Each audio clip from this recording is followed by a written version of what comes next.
કચ્છના પાલીતાણા તાલુકાની સરકારી માનસિંહજી હોસ્પિટલમાં દર્દીઓની સંખ્યા વધી જતા બેડની ભારે અછત સર્જાય છે। હોસ્પિટલમાં સ્થિતિ એટલી કફોડી બની ચૂકી છે કે એક બેડમાં બે દર્દીઓને રાખી અને સારવાર આપવાની નોબત આવી છે। એક બેડ પર બે દર્દીઓને લાવવામાં આવતા દર્દીઓ તેમજ તેમના પરિવારજનોમાં ભારે આક્રોશ વ્યાપી ગયો છે।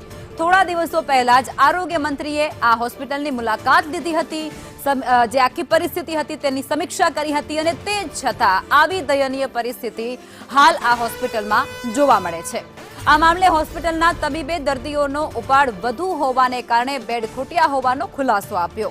હાલ તો દર્દીઓની સલામતીને ધ્યાને રાખી અને વહેલી તકે વધારાના બેડની વ્યવસ્થા કરવામાં આવે અને રોગી કલ્યાણ સમિતિ આ ગંભીર બાબતે તાત્કાલિક યોગ્ય રસ દાખવે તેવી ઉગ્ર માંગ ઉઠવા પામી છે।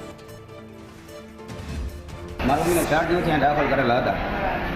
કાલે સાંજે અહીંયા હતા, સવારે હું આવ્યો આટો મારવા ત્યારે તો એક ખાટલામાં બે દર્દીએ દાખલ કરેલા હતા।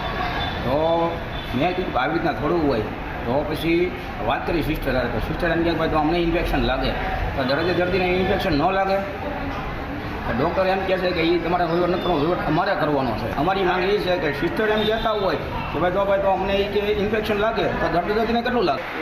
4 દિવસ અહીંયા દાખલ થયેલી છું ને સામેના પલંગમાં અમને બે સુડાવે છે તો એનું ઇન્સ્પેક્શન મને લાગે, મારું એને લાગે। આજે તો એને એ બેનને ઉડાવ્યા કંઈ નહીં, મને ઇન્સ્પેક્શન લાગે ને તો હું હેરાન તો થઈ જાઉં ને। હવે એકાબીજા દર્દીને એકાબીજાનું લાગે।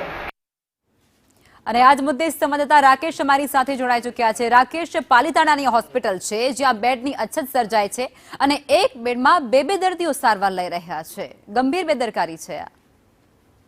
જી બિલકુલ, પાલીતાણાની આ માનસિંહજી હોસ્પિટલ આવેલી છે જેમાં આ રોગચાળો ફાટી નીકળ્યો હોય તેવું લાગી રહ્યું છે અને વહેલી સવારથી જ દર્દીઓનો ઘસારો જોવા મળ્યો હતો, જેમાં ઘસારાને લઈને બેડની અછત જોવા મળી હતી, જેમાં દર્દીઓને એક બેડમાં બે દર્દીઓને સારવાર આપવા તંત્ર મજબૂર બન્યું હતું। ત્યારે સ્થાનિક તંત્રનો આપણે પૂછ્યું હતું પણ તંત્રે જણાવ્યું હતું કે આમાં હોસ્પિટલમાં જગ્યા ન હોવાને કારણે આ સમસ્યા ઊભી થઈ છે અને એક સાથે આ દર્દીઓનો ઘસારો જોવા મળતા આ સમસ્યા ઊભી છે। ત્યારે તંત્ર સામે પણ સવાલો થઈ રહ્યા છે અને હોસ્પિટલમાં જગ્યાના અભાવે રાકેશ, આપ અમારી સાથે જોડાયેલા રહેજો, આપની પાસેથી વધુ વિગતો મેળવશું, પરંતુ અત્યારે ડોક્ટર મનોજ કપૂર, અધિક્ષક માનસિંહજી હોસ્પિટલના અમારી સાથે જોડાઈ ચૂક્યા છે। સાહેબ, જે પ્રમાણે અત્યારે સ્થિતિ ત્યાંથી સામે આવી છે, એક બેડ પર બે દર્દીઓ સારવાર લઈ રહ્યા છે, આના પાછળનું કારણ શું છે અને જો કોઈ દર્દીને પેલું લાગશે ઇન્ફેક્શન તો પછી જવાબદારી કોની રહેશે? ઇન્ફેક્શન નહીં મેડમ, કોઈ ઇમરજન્સી હશે તો જ એક બેડ પર બે લીધા હોય, બાકી તો ઓનલી 56 બેડ છે મેડમ। અને અત્યારે આજે મંડે છે એટલે ઓપીડી 800 થી ઉપરની હોય, આમાં ઇન્ડોર જ ઓટલા 150 થી ઉપર તો ઇન્ડોર હોય અને પેશન્ટ બધા ઉતાવળ કરતા હોય એટલે એક કે બે જગ્યાએ કોઈ એક ડબલ થઈ ગયો, બાકી અમે ડબલ લેતા નથી, બધાને વેઇટ કરાવીએ છીએ। પણ સાહેબ, જ્યારે અમારા રિપોર્ટર દ્વારા એ લોકો જોડે વાતચીત કરવામાં એ તો એવું કહે છે કે ભાઈ અહીં તો આ જ પ્રકારની સ્થિતિ છેલ્લા ઘણા દિવસોથી છે, એક બેડ ઉપર બે દર્દીઓ, અમે કેટલા દિવસથી સારવાર લઈ રહ્યા છીએ। મેડમ, જો અમુક દિવસોમાં જ આ પરિસ્થિતિ હોય છે, બાકી રોજ એવી પરિસ્થિતિ નથી। પછી આ પરિસ્થિતિ સર્જાય ત્યારે વૈકલ્પિક વ્યવસ્થા તમારી પાસે નથી સાહેબ? મેડમ, હાલનો આખી બિલ્ડિંગ में ખાલી બે બિલ્ડિંગ મળીને 56 બેડ છે અને જે નવો હોસ્પિટલ બને છે ને એમાં 424 બેડ છે। તો આરોગ્ય મંત્રી જ્યારે તમારી હોસ્પિટલની મુલાકાતે આવ્યા હતા સાહેબ, ત્યારે તમે એમને રજૂઆત ન કરી? બધું કરીએ ને સાહેબ, પોતે બી નવા હોસ્પિટલમાં ગયા હતા, પણ સાહેબ અત્યારે એ કામ ચાલુ में છે, અત્યારે પૂરો નથી થયો તો અમે કેવી રીતે કરીએ? સાહેબ, અત્યારે જો કોઈ આ જે દર્દીઓ દાખલ છે એમની તબિયત વધારે લથડશે કે પછી એમને એકબીજાના ઇન્ફેક્શન લાગશે તો પછી જવાબદાર કોણ રહેશે? કોઈની નહીં બગડે મેડમ, આટલા તો ડોક્ટરો બેઠા છે કે કોઈની તબિયત ના બગડે, દરેક સ્પેશિયાલિટીમાં ડોક્ટર છે। દર્દીઓની તો રાવ એવી જ છે, દર્દીઓ તો એવી જ રાવ ખાઈ રહ્યા છે ને કે અમને ઇન્ફેક્શન લાગશે તો અમારું કોણ, અમારા પરિવારનું કોણ, અમારા બાળકોનું કોણ? કોઈનું પેશન્ટનું ઇન્ફેક્શન નહીં લાગે, હજી સુધી એવી કોઈ રિપોર્ટ થઈ નથી। હવે એવું હશે તો અમે બધા લાંબો વેઇટ કરાવશું, બીજું શું થાય? અગર એવું સાહેબ, પત્રકારો સામે તમારા જે દર્દીઓ તમારી હોસ્પિટલના એક ખુલીને વાત કરી રહ્યા છીએ, હવે આનાથી વધારે તમારે શું પુરાવા જોઈએ છે? તો મેડમ, પુરાવો તો બરાબર છે પણ હવે એમાં કરીએ શું? અમારે હું તો આજે આપના નગરપાલિકાના પ્રમુખ સાહેબ બી આવ્યા હતા, હું એમને કીધું કે આ વ્યવસ્થા બતાવો, અમે કઈ રીતે કરીએ। એટલે તમે આગળ રજૂઆત તો કરી છે એમ ને? हाँ पेशेंट ने हमें क्या ले गए ડાયરિયા વોમિટિંગ ના કેસ હોય, માણસો આવીને પડી જતા હોય તો એને જમીન પર તો ના છોડાઈ શકીએ ને.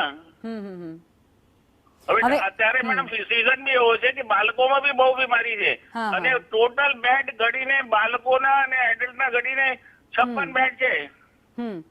સાહેબ, આ પહેલી વખત થયું છે કે આ પહેલા પણ આવી સ્થિતિ સર્જાઈ હતી? મેડમ કોઈ પહેલી વખત નહીં, કદાચ આગળ બન્યો હોય, પણ લોકો જે પેશન્ટ છે એના ધીરજ ઉપર ડિપેન્ડ કરે છે ને. એ કદાચ આજે કોઈ પેશન્ટ એવો હશે કે એનો ધીરજ તૂટી ગયો હોય, બાકી તો એવું તો કદાચ અગાઉ બન્યો હોય. બાકી હમણાં સિઝન જ એટલું આવ્યો છે વરસાદ પછી, હમણાં વરસાદ બંધ થયો છે તો પેશન્ટની સંખ્યા તો વધવાની છે. પણ એને પહોંચી વળવા માટે કે વૈકલ્પિક વ્યવસ્થા તો હોવી જોઈએ ને સાહેબ હોસ્પિટલમાં. પણ મેડમ અમે ક્યાં જઈએ? બતાવો ને, એક નવા પીઆઈયુ બનાવી ગયા છે, એક આખો વોર્ડ એમાં 10 બેડ બનાવ્યા છે.